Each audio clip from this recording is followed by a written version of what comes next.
I got up the other day like at 3 o'clock in the morning, and I woke up and I was just walking around like, 'cause I was like, I'm so tired. I heard the devil say, go back to sleep. And my body said, yo, E, what would you go back to sleep for? All of us are self-made, but only the successful will admit it. Whatever time my call time, so my call time is at 7, then you back your clock up 4 hours, and then that's when I get up.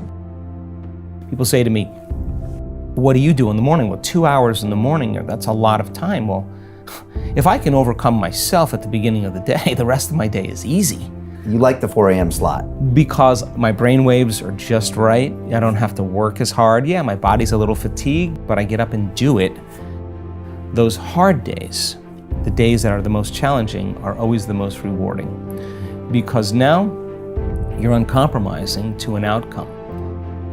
It takes understanding that if you're not pumped right now, if you're begrudging what you're about to do, if you're not looking forward to it, look, you gotta pay your rent, you got student loans, I get it. But if we stay in process, all right, within ourselves, in the joy of the doing, we will never choke at the finish line. Why?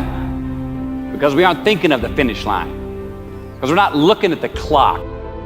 No, we're in process. The approach is the destination, and we are never finished. You woke yourself up. So if you were tired, your body wouldn't let you get up. If you were tired, your body would make you sleep till 6. What you don't want to do is the grind, but you're up. You've been getting up at 3 so early in the morning, don't even worry about it.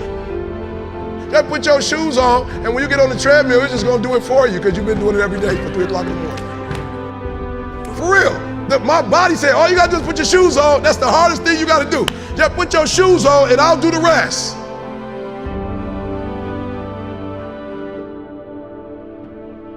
And so then on sleep, I get 8 hours of sleep. I prioritize it, unless I'm traveling in different time zones. Sometimes it's impossible, but I am very focused on it. And for me, I need 8 hours of sleep. I think better, I have more energy, my mood is better, all these things.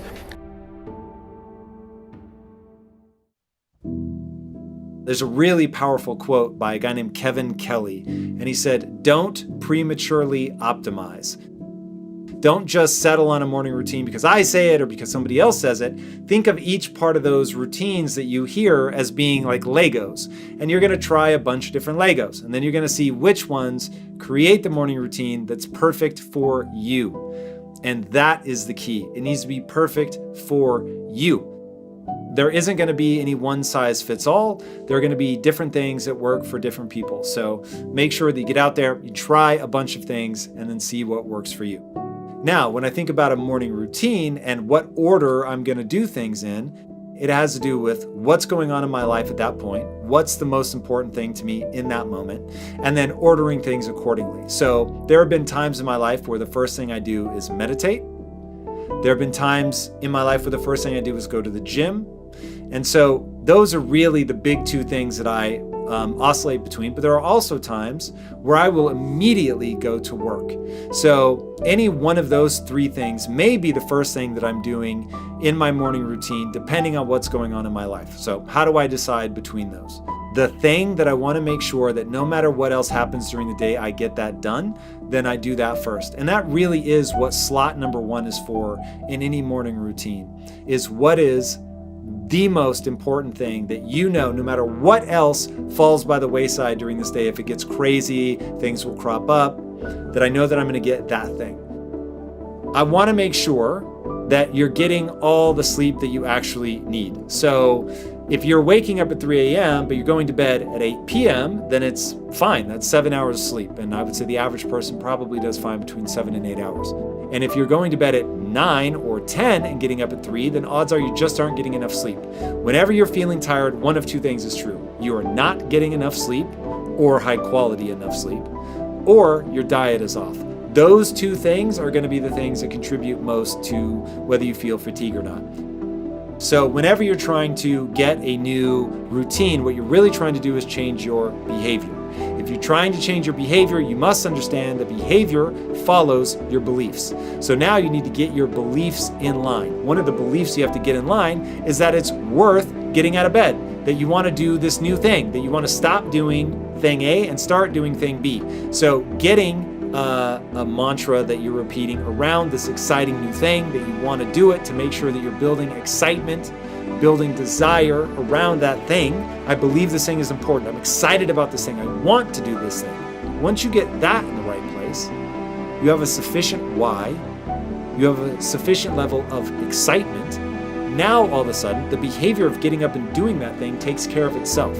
So one of the most important things you can do in your life is to realize that it's critically important to be excited about the things you're trying to wrap these routines around. I see so many people fighting this ridiculously uphill battle to do a really hard thing that they don't care about. I have a really hard time doing things that I don't care about. So I'm always focusing first on getting myself to the point where I care. Now, that may mean that you have to change your life. If you hate your job, hate the things that you're doing with your time, step one is to start doing things that actually give you more energy than they take, that are exciting to you, that you're amped about, that seem worth pursuing, that you look out into your future 3 to 5 years. You know where you want to be, and you're taking meaningful steps to get there. Having a dream that is exciting and honorable, and you know that if I do this thing today and tomorrow and the day after, and I can make it a habit, and this becomes my routine, now I'm really making meaningful strides towards my goal. All of a sudden, when you don't feel like doing it, you just remind yourself what you're chasing. You remind yourself what that goal is. And most importantly, you remind yourself why you're pursuing that goal. It's a great Nietzsche quote. A person with a strong enough why can survive almost any how.